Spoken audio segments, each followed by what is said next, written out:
What's up, y'all? It's Derek, the marketing point guard, back with another video.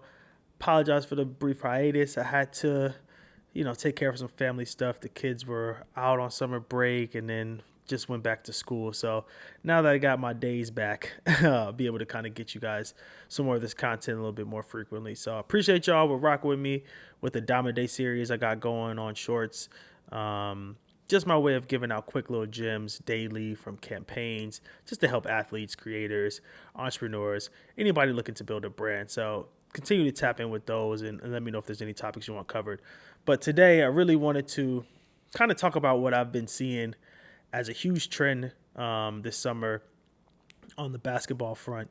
And it's nothing new, obviously, the summer tour, right? Like the sneaker brands taking their signature athletes and doing the, rodeo where they hit the major markets, show up at street ball games, and do the whole nine. But again, this isn't anything new. It started, I believe, back with Jordan in the 90s with some light PR and international trips, really started to pick up in the 2000s. AI with Reebok, Kobe was with Adidas at the time. But the 2010s is where we really saw this become a mainstay and a staple of the PR game plan. And the big market really has been China, as Nike started to grow their international brand. And honestly, Kobe was such a huge figure over there. So it was a staple in his summer marketing plans. And then sneakily, Adidas kind of fostered a lot of strong brands with their players out in China, whether it was D Rose, he always had a strong presence out there. T Mac did amazing numbers out in China. So it's become a part of the rotation. But I think what's really stood out to me this summer is how it's really been a part of driving the narrative for players who kind of had a sort of a rocky moment, like this is sort of a rehabilitation tour to some degree. And through the lens of two athletes, we really see that. And that's Luka Doncic with Jordan Brand and Ja Morant and Nike. And so starting with Morant, they're on the Make Them Watch tour where, he popped up out on the EYBO circuit down in at Peace Jam, which was dope. And sidebar, I think his shoes, the threes they're one of them ones. Something about those threes, man. Like it's a pivotal part of your signature lineage. And if you get the threes right, that's usually a good sign for the trajectory of your brand. So I just love how it's unique, it's fresh.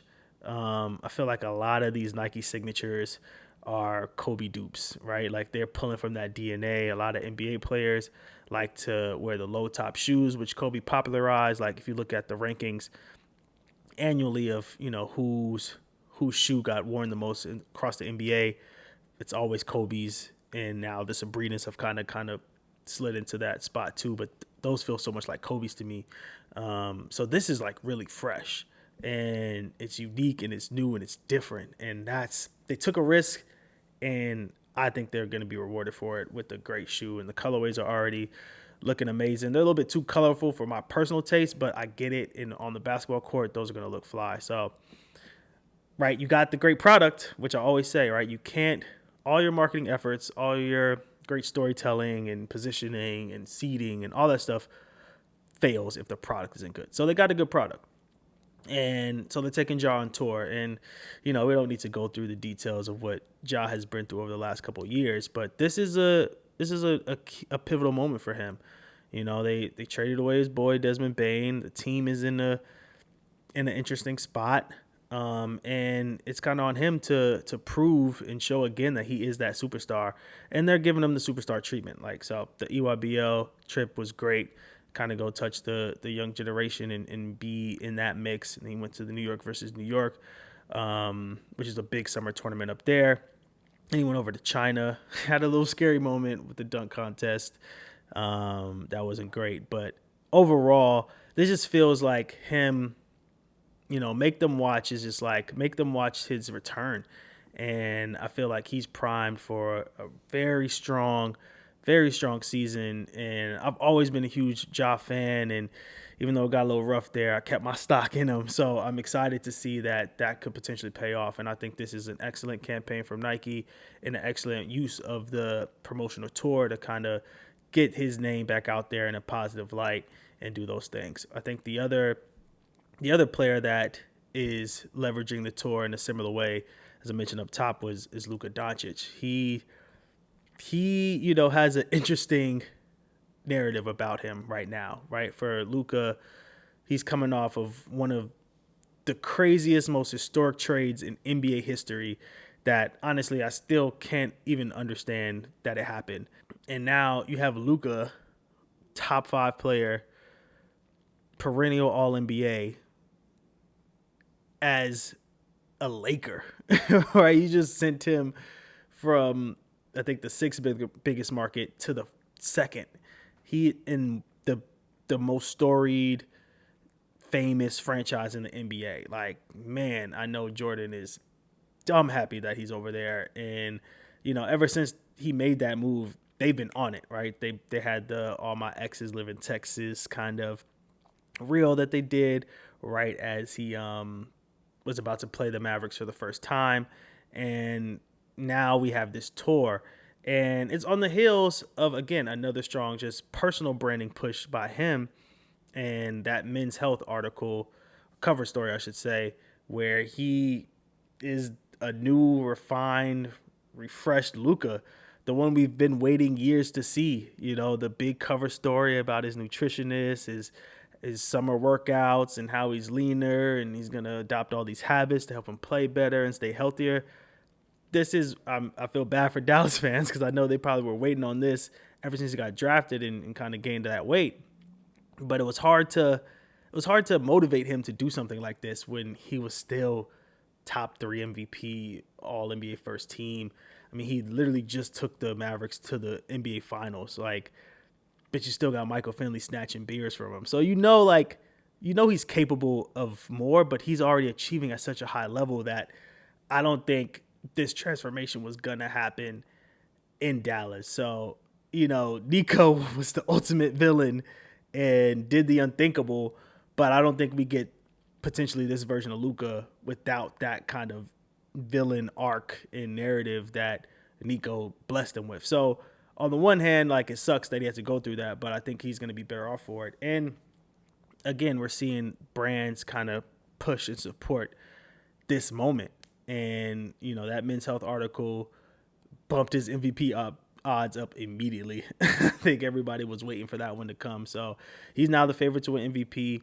The LeBron dynamic is going to be a little interesting because he's unquestionably the number one now. So even some of the front office and, behind closed doors conversations seem to be getting a little dicey now. But Luka's the guy, and Jordan is promoting him as that guy. They got him pulling up to Dykeman for this the one tournament where it's Nike's and Jordan Brand's big push to see who the best one-on-one player is. So popped up at Dykeman, popped up in Chicago, popped up in LA. I'm sure he's going overseas soon. So it's an interesting time, and I think they really are in a great position with Luka.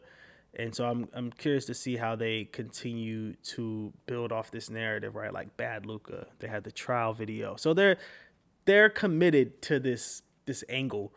And Luka's, I mean, it's crazy.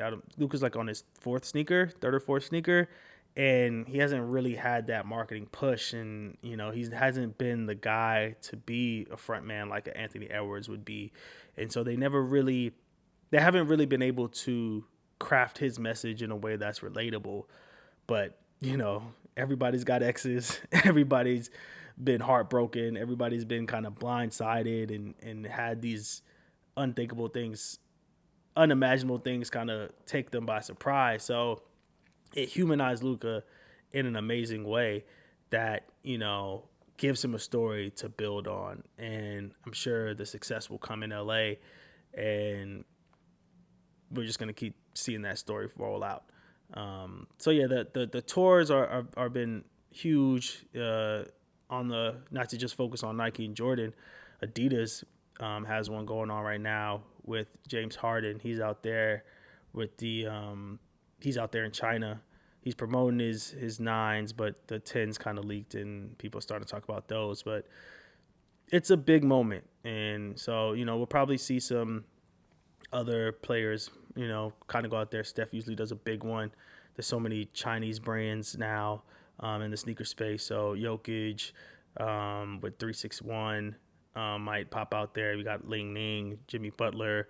So I'm sure some other athletes will make their way over there. But for now, it seems like it's cooking up, and that's something to keep our eyes on moving forward. So, yeah, that's just kind of getting back into it, but I appreciate y'all for tapping in. Let me know which shoes you guys are liking right now. Like I said, I think the Ja 3 is the one, but I could be wrong. Let me know what shoes y'all are vibing with.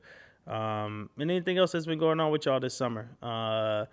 Hit me in the comments. It's good to be back. Like I said, tap in. Leave me a comment. Check out the Adama Day series that's going daily. And appreciate y'all again for 500. I want to keep getting that up to 1,000. So like, share, subscribe. Then I'll catch y'all at the next one. Peace.